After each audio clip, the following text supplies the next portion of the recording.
Bab 653. Marga Valkyrie, kamu dalam masalah. Berjalan keluar dari perusahaan, Reka meminta Zeus untuk masuk ke mobil lebih dulu. Dia berdiri di pintu perusahaan dan bersiul.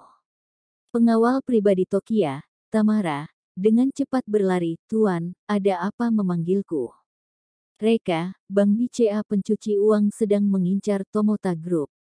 Kamu lindungi istriku baik-baik, dan jangan biarkan orang lain mengambil kesempatan." "Tamara, Bank BCA pencuci uang. Hehe, Marga Valkyrie, kamu dalam masalah." Di Provinsi Easter, kekuatan kedua Bank BCA pencuci uang adalah Master Yo, dan statusnya masih di atas grup Akatsuki kami. Tidak mudah dihadapi. Tapi jangan khawatir, jika kamu mati, aku akan membantumu merawat Tokia dengan baik. Reka merasa sedikit sakit kepala. Tunggu saja, cepat atau lambat, aku akan membalikkan orientasi seksualmu. Tamara, jangan khawatir, meskipun orientasi seksualku normal, aku juga tidak akan pernah menyukaimu. Reka malas berdebat dengan Tamara, masuk ke dalam mobil dan pergi.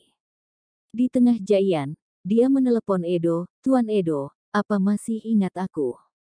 Edo tertawa dan berkata, "Tuan Valkyrie penuh kebijaksanaan dan keberanian, memenangkan farmasi Lupin seorang diri, meninggalkan kesan yang mendalam kepada orang-orang." "Tentu saja aku ingat, Reka, ada sebuah kesepakatan yang ingin aku bahas dengan Tuan Edo, tidak tahu apakah Tuan Edo punya waktu." "Edo, meskipun tidak ada waktu, jika Tuan Valkyrie ingin bertemu denganku, aku juga harus meluangkan waktu, haha." 10 menit kemudian, restoran pribadi. Edo bersikap rendah hati seperti biasanya, dan mengambil inisiatif untuk menuangkan teh untuk Reka dan Zeus. "Tuan Valkyrie, Nona Burn, silakan minum teh." Reka berkata dengan lugas, "Tuan Edo, akhir-akhir ini, ada orang mengirim uang ke Tomota Group, apakah kamu tahu hal ini?" Edo tersenyum tenang, "Benarkah? Ini hal yang baik. Selamat Tuan Valkyrie." Reka tertawa. Tuan Edo benar-benar ahli dalam berpura-pura bingung. Edo tidak menjawab, hanya mengeluarkan sebatang rokok dan menyerahkannya kepada Reka. "Tuan Valkyrie, 1 batang." "Reka, Edo, 2 kali pengiriman uang kepadaku ini, ada hubungannya dengan pencucian uang." Edo langsung mengubah topik pembicaraan. "Oh iya, Tuan Valkyrie, bukannya kamu bilang ada kesepakatan yang ingin kamu diskusikan denganku?" "Kesepakatan apa?" Reka berkata, "Pencucian uang." Edo, "Baik, tidak masalah, ini adalah kekuatan keluargaku. Tapi tempat ini terlalu terbuka, tidak cocok untuk bicara bisnis. Tuan Valkyrie, jika kamu tidak keberatan, pergi ke rumahku duduk." Reka, "Tidak masalah, ayo." Ketiganya bangkit dan hendak pergi. Edo tiba-tiba memandang Zeus dengan dilema. "Nona Burn, rumahku agak kotor, gadis kecil murni sepertimu tidak cocok masuk ke sana, jadi." Reka tersenyum, "Katakan sejujurnya, jangan bertele-tele, aku merasa tidak nyaman mendengarnya." Edo tersenyum canggung, "Tuan Valkyrie, di belakangmu ada dukungan dari Tomota Group, dan kamu memenuhi syarat untuk pergi ke rumahku.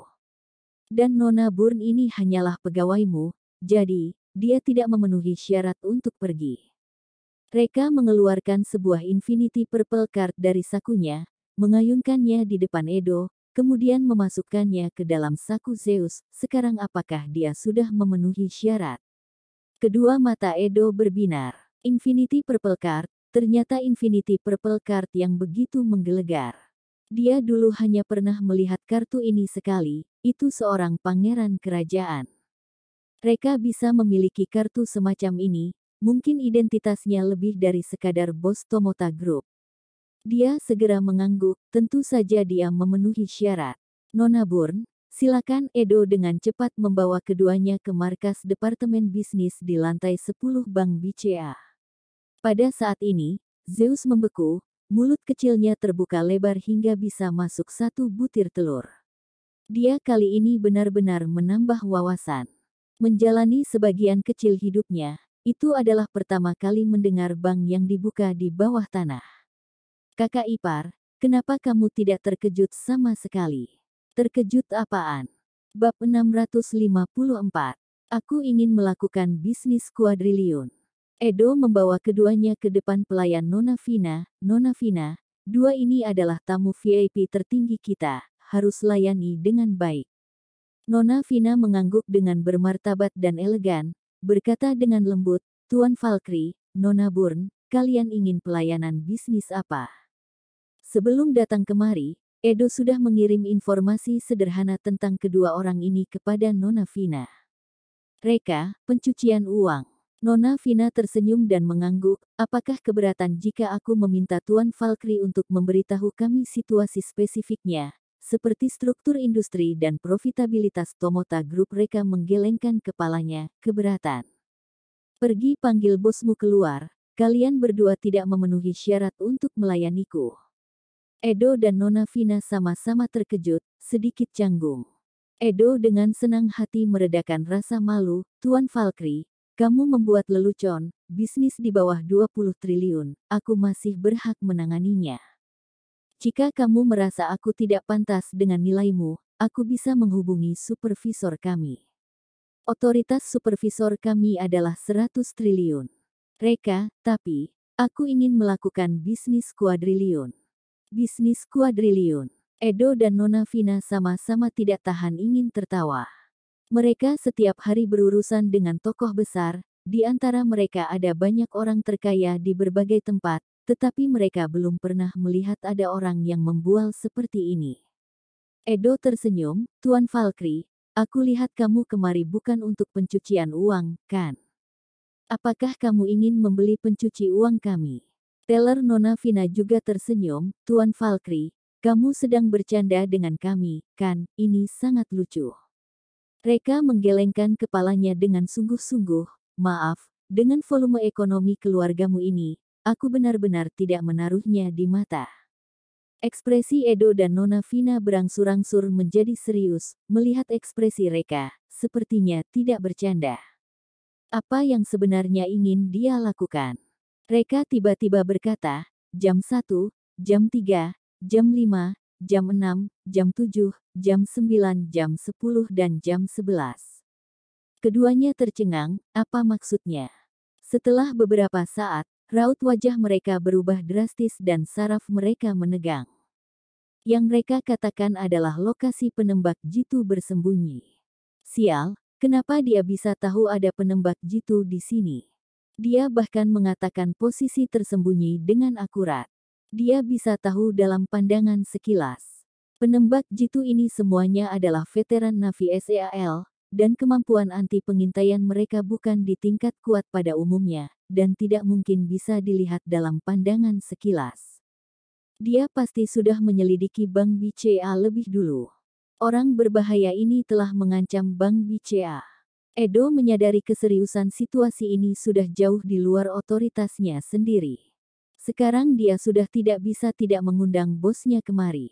Dia segera mengedipkan mata pada Nona Vina. Nona Vina mengerti, dan segera menyentuh unit alarm berwarna merah di bawah meja, dan kemudian menelepon dan memberitahu bos. Segera setelah alarm merah disentuh, seluruh Bank BCA memasuki status siaga tingkat pertama. Di dalam kegelapan, beberapa penembak jitu mengarahkan senjata ke Reka dengan akurat, bahkan lelaki tua di atas hotel yang sedang menjaga toko, juga penuh dengan peluru tembak. Telapak tangan Zeus yang gugup berkeringat, berpegangan erat pada lengan Reka, kakak ipar, apa yang harus kita lakukan sekarang? Reka menepuk bahu Zeus, ada kakak ipar di sini, tidak apa-apa. Tak lama kemudian, seorang lelaki tua gemuk berjalan mendekat. Ada 4 pengawal di belakangnya, masing-masing dengan 2 pistol di pinggang, penuh hawa pembunuh. Tidak ada keraguan bahwa lelaki tua gemuk itu adalah bos pencuci uang. Dia memandang mereka tanpa ekspresi, kamu yang ingin mencuci 2 kuadriliun. Transfer uangnya kemari, kami akan mencuci uangnya dengan bersih untukmu. Jika 2 kuadriliun, jika kurang 1 poin, maka jangan salahkan kami kejam. Yang bisa masuk ke sini, kecuali partner, yaitu orang mati. Reka mengangkat ponsel dan menelepon, beraksi. Edo berjalan ke sisi bos gemuk, penuh dengan permintaan maaf, "Bos maaf, aku yang tidak menyelidiki informasinya dengan jelas. Aku juga tidak menyangka, dia akan mengancam Bank BCA kita." Bab 655. Sayang sekali jika gadis ini mati. Bos gemuk tampak tidak senang, "Melihat kamu ini pelanggaran pertama, maka ampuni nyawamu. Namun, semua properti atas nama kamu disita." Edo menghela nafas lega, "Terima kasih bos karena tidak membunuhku." Bos gemuk memandang Zeus dari atas ke bawah, dan berkata, "Gadis ini sangat murni dan suci. Sayang sekali jika mati begitu saja seperti ini. Kamu pergi tanyakan padanya, apakah tertarik untuk tinggal dan melakukan sesuatu." Edo memandang Zeus dan berkata, "Nona Burn, tetaplah di sini, ini satu-satunya kesempatanmu untuk bertahan hidup." Mereka tidak percaya bahwa Reka benar-benar bisa mentransfer 2 kuadriliun. 2 kuadriliun, ini hampir setara dengan PDB sebuah negara berkembang selama 1 tahun penuh. Tidak peduli seberapa kaya dia, bisakah dia menyaingi kekayaan di negara musuh?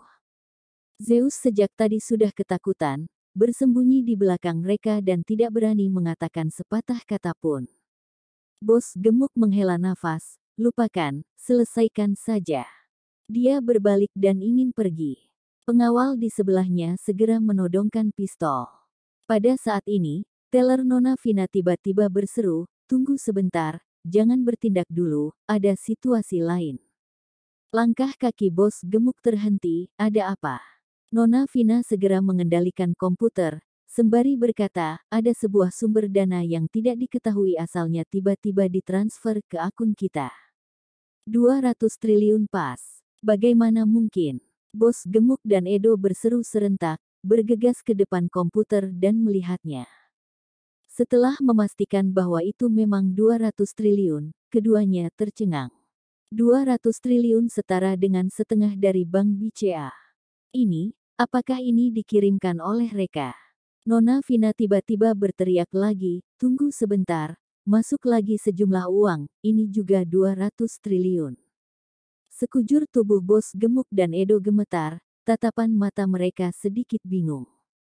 Nona Vina terus berteriak tanpa henti, sejumlah uang masuk lagi. Dana ketiga, dana keempat, dan dana kelima terus mengalir masuk, dan setiap dana adalah 200 triliun. Tunggu setelah dana ke-10 masuk, gelombang, bom dana, ini barulah berhenti. Setiap kali sejumlah uang ditransfer kemari, frekuensi detak jantung semua orang akan meningkat. Saat gelombang dana ke-10 masuk, hati kecil semua orang sudah hampir melompat keluar. 2 kuadriliun. Ini benar-benar 2 kuadriliun. Ini setara dengan 5 atau 6 bank BCA. Pendapatan PDB setahun penuh dari negara-negara berkembang kecil dan menengah. Reka benar-benar melakukannya. Seberapa hebatnya dia, mampu memobilisasi dana yang begitu besar. Mungkinkah, dia itu pangeran di suatu negara? Kenyataan ini membuat hati semua orang bergetar. Dewa besar seperti apa yang telah kami provokasi ini? Reka tersenyum ringan, "Ayo, mulai pertunjukan kalian, cuci bersih uangnya." Semua orang tercengang, sial, walaupun ada 10 bank BCA juga tidak bisa cuci sampai bersih, uangnya terlalu banyak. Pada saat ini, seorang anggota staf tiba-tiba berlari dengan panik, "Bos, ada masalah besar. Dana ini terlalu besar dan telah menarik perhatian Badan Manajemen Internasional tertinggi, mereka mulai melacak jumlah dana ini. Aku berani jamin, dalam waktu kurang dari 5 menit, Bank BCA kita ini akan diselidiki." Apa? Semua orang tampak ketakutan. Jika Bank BCA terekspos, pencucian uang ditutup masih termasuk ringan, dan kemungkinan besar akan dikirim ke mahkamah internasional. Mati 100 kali juga tidak akan cukup. Kaki Edo lemas, beruak, dia berlutut kepada Reka, "Tuan Valkyrie, aku memiliki mata, tetapi tidak bisa melihat dengan jeli, memandang rendah orang lain. Aku benar-benar sangat buruk. Aku mohon, ampuni kami, segera tarik uang ini kembali." Bos gemuk juga berlutut tanpa berpikir panjang. Tuan Valkyrie, aku mohon.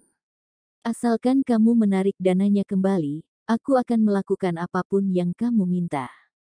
Pencuci uang ini diberikan kepadamu pun tidak masalah.